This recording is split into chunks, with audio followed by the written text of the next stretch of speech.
இன்று நம் தாய் திரு அவையானது புனித தொன் போஸ்கோவின் நினைவு தினத்தை கொண்டாடுகிறது.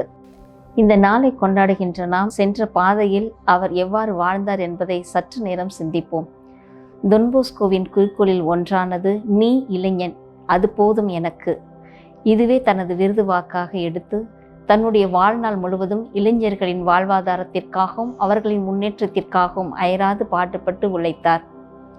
இந்த நன்னாளில் அவர் மேலும் சில அற்புத குறிக்கோள்களை தனது வாழ்வில் மேற்கொண்டு நாமும் கடைபிடித்து வாழ தேவையான உத்திகளை அவர் கைமேற்கொண்டு அதில் வெற்றியும் கண்டுள்ளார்.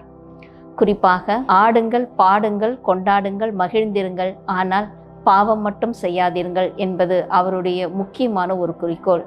மேலும் அவர்களுக்கு கற்றுக் கொடுத்த பாடமானது சகாய தாயிடம் செல்லுங்கள், நீங்கள் அதிசயம் காண்பீர்கள் என்பதை தனது வாழ்நாளில் அதை நிகழ்த்தி காட்டியவர் அவரே. ஒவ்வொரு நாளும் சலேசியர்கள் இன்று வரை சகாய அன்னையின் மீது கொண்டுள்ள பக்தியை நாளுக்கு நாள் மெருகேற்றி கொண்டிருக்கிறார்கள். தான் ஈன்றெடுத்த அன்னையை விட சகாய தாயின் மீது அதிக பற்று கொண்டு இதோ இந்த சலேசியர்கள் தொன் போஸ்கோவின் வழியில் ஒவ்வொரு நாளும் வாழ்ந்து காட்டு கொண்டிருக்கிறார்கள். இளைஞர்களின் கல்வி, அவர்களுடைய வாழ்க்கை தரம், அவர்களுடைய தொழில் வளர்ச்சிக்காகவே அயராது பாடுபட்டு உழைத்த தொன் போஸ்கோவின் வாழ்க்கையை தனது வாழ்நாளில் ஒவ்வொரு நாளும் பின்பற்றி கொண்டிருக்கின்ற அந்த குருக்களின் வழியில் நாம் என்ன கற்றுக்கொண்டுள்ளோம் என்பதை சிந்தித்து பார்க்க வேண்டும். தொன் போஸ்கோ இளைஞர்கள் சிறைச்சாலையில் இருக்கும் பொழுது பல்வேறு குற்றங்களினால் அவர்கள் அதிலிருந்து மீண்டு வெளியே வந்து மறுபடியும் அந்த தவறு செய்யும் போது அவர்கள் அந்த தவறில் செய்யாமல் இருக்க என்ன செய்ய முடியும், அவர்களுக்கு எப்படிப்பட்ட வாழ்க்கையை நாம் கற்றுத்தர முடியும் என்பதை தியானித்தார். மேலும் அவர் 9 வயதில் தான் கண்ட கனவினை நினைவாக்க அன்னை மரியாளும் இறைமகன் இயேசுவும் சொன்ன, இதோ அந்த குழந்தைகளைப் போல் நீ வன்மையாக நடந்து கொள்ளாதே, அன்பினாலும் உன்னுடைய திறமையினாலும் அவர்களை நீ நல்வழிப்படுத்து என்பதை நிமித்தமாக தொன் போஸ்கோ பல்வேறு கலைகளை கற்று அறிந்து அந்த பிள்ளைகளோடு பிள்ளைகளாக பழகி அவர்களை மனமாற்றம் செய்தவர்.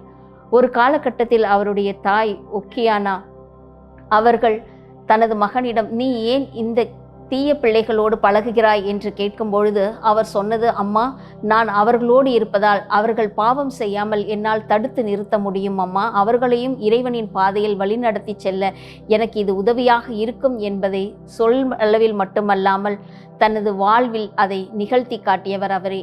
பல்வேறு வித்தைகளை செய்தார், மாய வித்தைகளை செய்து இளைஞர்களின் மனதை மாற்றி இறைமகன் இயேசுவின் வழியில் நடத்தி சென்றவர் அவரே. சிறந்த தையல்காரர், செருப்பு தைப்பவர் கலையை கற்று அதை மற்றவர்கள் பிள்ளைகளுக்கும் கற்றுக் கொடுத்து அதன் மூலமாக தொழிற்கல்வியை வளர்த்தவரும் அவரே.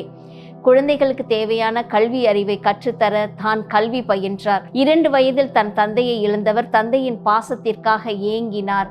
தன் தந்தையோடு வாழ்ந்த அந்த 2 ஆண்டுகளில் தந்தை பாசத்தோடு வளர்ந்த அவர் அதன் பிறகு அந்த பாசம் இல்லாமல் ஏங்கிய பொழுது தன்னை போல் இருக்கக்கூடிய மற்ற பிள்ளைகளை அவர் கண்ணோக்கி பார்த்து அந்த பிள்ளைகளை அந்த வழியிலிருந்து, தீய வழியிலிருந்து கொண்டு வந்து அவர்களை நல்வழிப்படுத்த வேண்டும் என்பதற்காகவே சலேசிய சபையை தொடங்கினார். இன்று 141 நாடுகளில் சலேசிய சபையானது சிறப்புடன் செயல்பட்டு கொண்டிருக்கிறது என்றால் அவருடைய வழிகாட்டுதலும் அவருடைய ஜெப வாழ்வும் தான்.